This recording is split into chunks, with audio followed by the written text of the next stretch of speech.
Okay, thanks very much, Brian. Well, reaction is pouring in from around the world to the news this morning that Donald Trump will be the next president of the United States. Simone Gavros joins us now from Niagara Falls.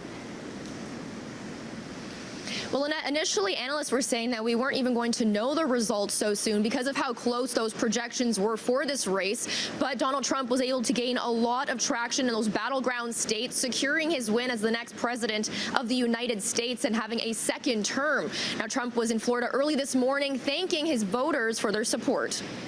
Many people have told me that God spared my life for a reason.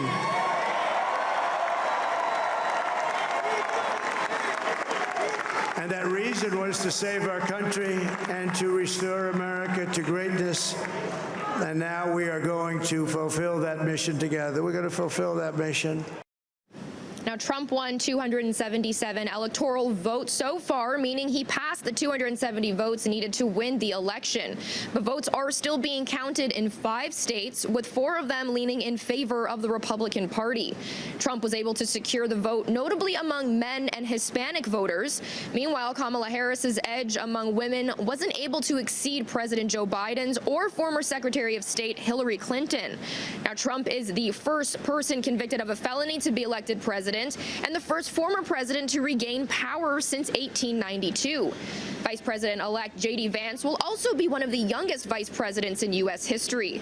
Now, reactions have started to pour in this morning, including from Ontario Premier Doug Ford and Prime Minister Justin Trudeau, both congratulating Trump and Vance on their win. Trudeau said, quote, "Canada and the U.S. have the world's most successful partnership. We're neighbors and friends united by a shared history, common values, and steadfast ties between our peoples." Now, with Trump back in the White House, political analyst Keith Leslie breaks down what this will mean for the Canadian economy. Well, I think, first of all, Canada's going to have to start ponying up some more money for its NATO obligations. Trump's going to be very firm about that.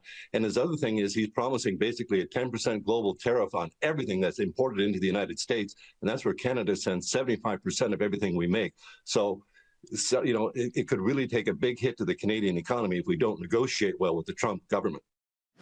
Now, we've yet to hear reaction from President Joe Biden, Kamala Harris, or Tim Walz this morning, but Kamala Harris is expected to speak later today.